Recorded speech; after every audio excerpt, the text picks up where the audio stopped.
ठीक है, तो टाइगर ये बताओ, इतने सालों से कहाँ थे तुम? अब ऐसा तो नहीं हो सकता ना कि इतने सालों के बाद तुम हमारे सर पे आके बैठ जाओ और हम मान लेंगे कि तुम टाइगर। मजाक तो नहीं हो रहा है यहाँ? क्यों अकरम, सही कहा ना? और जिस गति की तुम बात कर रहे हो ना,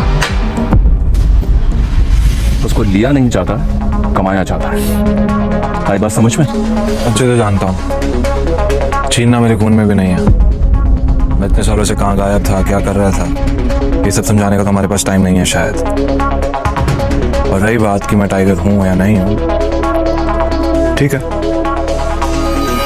तुम तरीका बताओ, साबित कर दूंगा।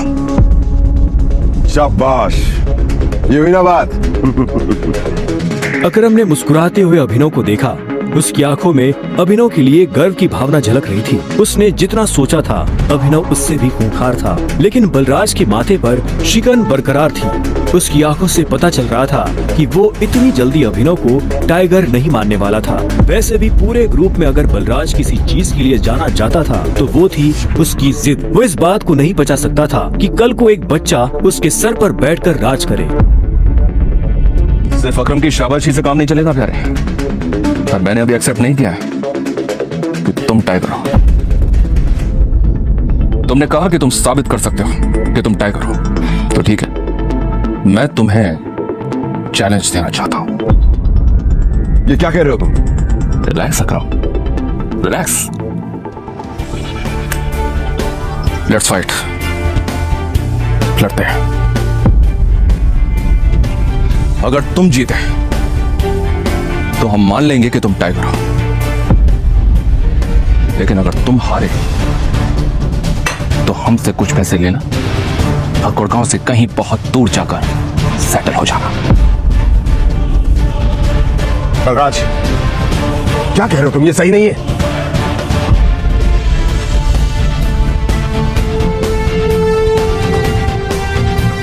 Let's fight. कब करनी है लड़ाई? नहीं टाइगर, होल्ड।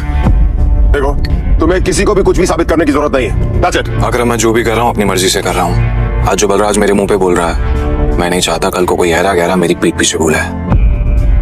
अकरम ने अभिनव की आंखों में संजय जैसे तेवर देखे तो उसने एक गहरी सांस ली और सब ऊपर वाले के भरोसे छोड़ दिया।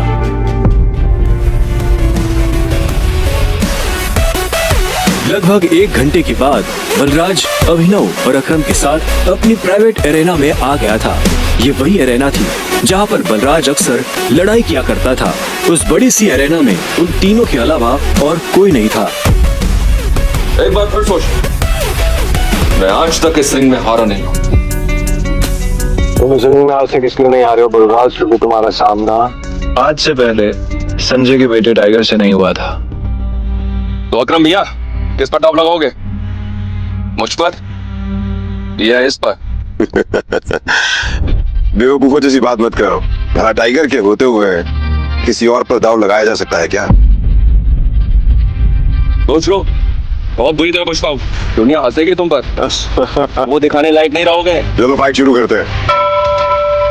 अभिनव ने बलराज को ऊपर से नीचे तक देखा। वो देखने में भारी था और अभिनव उसके इसी भारीपन पर वार करने वाला था। दोनों के बीच लड़ाई शुरू हुई।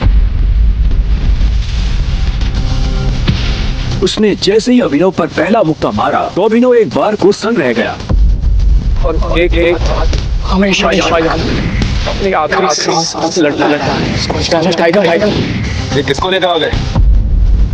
ये हम पे अच्छा रहेगा। हाँ, मैंने कहा था ना कि कोई भी हमारे सर पे अगर बैठ जाएगा, बोलेगा कि मैं टाइगर हूँ, हम मान लेंगे। बिल्कुल। और उसका मुक्का अभिनव की नाक तोड़ता। उससे पहले ही अभिनव को होश आ गया और उसने अपना सर नीचे झुका लिया। बलराज का मुक्का खाली गया और वो पलटकर अभिनव को देखने लगा। अभिनव गंभीर था। उसे याद आ रहा था कि बचपन से ही उसके पिता संजय ने उसे लड़ना सिखाया था। बलराज को इस बार गुस्सा आया। वो फिर से तेजी से अभिनव की तरफ बढ़ा और अभिनव ने झुक करके उसके पैर पर लात मार दी। बलराज अपने आप को संभाल नहीं पाया। अरे बलराज सरेंडर कर दो, क्यों अपना रिकॉर्ड खराब कर रहे हो? मैं बाहर किसी से नहीं कहूंगा कि तुम टाइगर से हार गए। बलराज एक के बाद एक अभिनव पर मुक्के बरसाना शुरू कर दिए। अभिनव ने अपने आप को उसके मुक्कों से बचाया।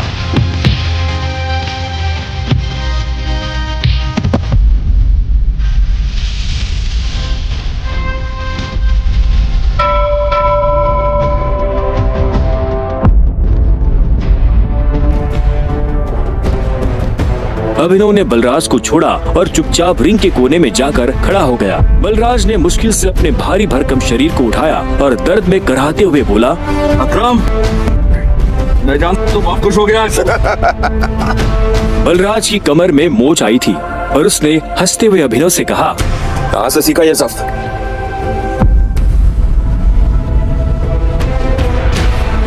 जरा पियोगे मेरे साथ?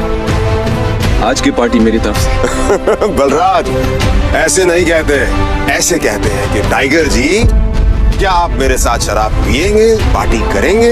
इस तरह। टाइगर जी, क्या आप आज मेरे साथ शराब पीना पसंद करेंगे? पार्टी करेंगे? हाँ? ओके?